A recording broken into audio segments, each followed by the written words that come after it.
extremely happy to be here because I think it's immediately after this particular inaugural function, we have a discussion on biodiversity, the anniversary of the National Biodiversity Authority under Dr. Gautam. These are related because some years ago, what was called the Chiang Mai Declaration of the World Health Organization, the slogan was "Save plants to save lives, save plants to save lives." Nature, tomorrow is the International Day of Non-Violence in honor of Mahatma Gandhi's birthday.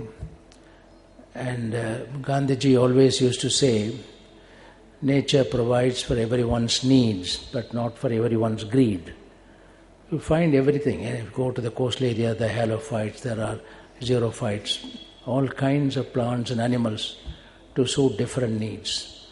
But many of them lie undiscovered, and this is where we are indebted to Professor P.I. Peter for bringing to light the multiple benefits that Noni confers in relation to human wellness.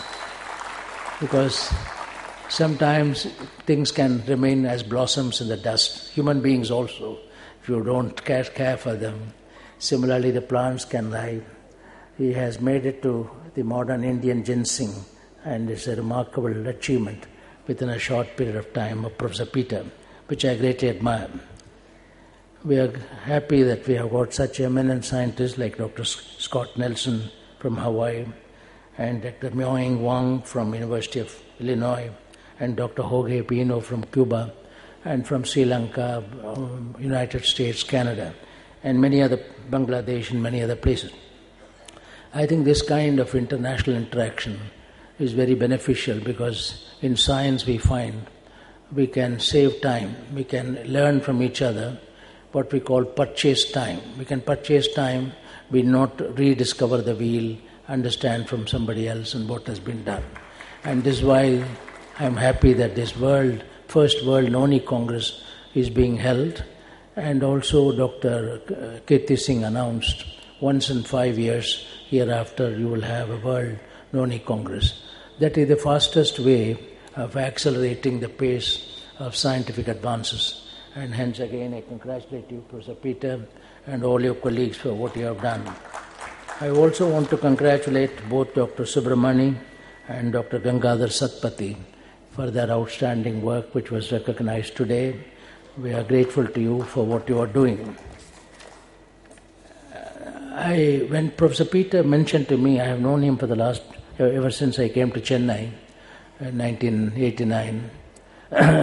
He has been a remarkable person. And he told me that when he started his work in Noni, the first thing he is going to do is to start the Noni Research Foundation. In other words, there are many times we go by empirical observations, particularly this is true in some of the herbal medicine and so on. Not that age and experience are important, but empirical evidence has to be converted into scientific evidence. This is what the Noni Research Foundation is doing, to have the scientific validation of many of our observations over it. I congratulate you again because some of our own indigenous systems of medicine, not only ours but also internationally, there is a feeling that there is need for more scientific validation of what we are saying. These are all the benefits of the crop and so on. Here again, as is clear from this first World Noni Congress and also the World Science Foundation. And Dr. Peter himself is chairing the Noni Biotech.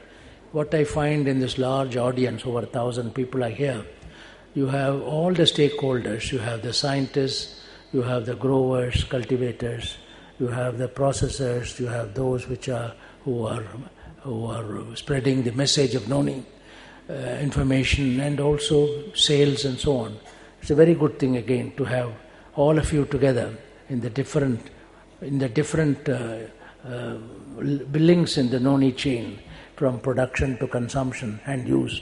And I again congratulate the structure of this Congress. It's very beneficial from the point of view of speedy interaction among various people, the knowledge gatherers, the knowledge appliers, and the knowledge users. All of them are here. Another reason why I believe that in our country, in India particularly, where we have many problems, not only health but undernutrition, malnutrition, many times arising from not so much the lack of food in the market, but lack of purchasing power. We require more jobs, more skilled jobs, more income to the growers. In fact, the national policy for farmers, announced by the Government of India 3 years ago, calls for a paradigm shift from purely yield to income to the farmers. And this means value addition to primary products, processing, understanding. Plants like Noni are a good example. We are trying to create value-added material from there, a wide variety of products. And we hope that more and more plants of this kind will receive the same attention as Noni. The other point I admire in this Noni movement is the emphasis on integrated pest management and more ecological agriculture, cultivation of plants which based upon ecological principles or which are sound from the point of view of the environment. Because many times medicinal plants are grown in a way which unfortunately the application of pesticides and so on gets into the residue problem. There are many other problems. And this is why we have always, the National Commission on Farmers, we recommended that all medicinal plants should only be cultivated by organic farming methods and not by use of chemicals, because then it sort of hides the value of that particular element. So I am glad that you have got here. In fact, the people who are honored were those who have done a lot of work on control of management of pests. We call it management, integrated pest management. Not so much control, but how to manage the pest is important. The other important achievement being recorded here is the use of micropropagation, tissue culture, multiplying elite plants, because many times there are plants of particular value and they will have to be multiplied and propagated. And so right from the beginning, Noni Research Foundation has fostered. This is why Professor Peter himself is chairman of the Noni Biotech, as he called. Biotechnology is a broad field. There is micropropagation is one of the important ones, tissue culture propagation, cell culture, and so on. There are some other aspects of biotechnology, like genetic modification, recombinant DNA technology, which have created both pros and cons. In other words, there are people who will like to see that we don't genetically modify crops. The recent example of BT brinjal, the eggplant, is a good example.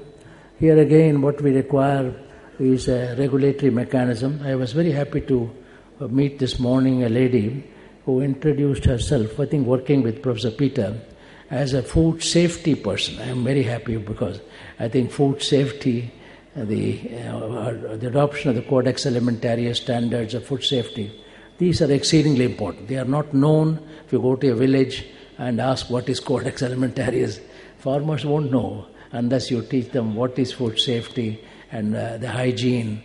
And today morning I received some papers about the amount of aflatoxins in some of the varieties of rice which have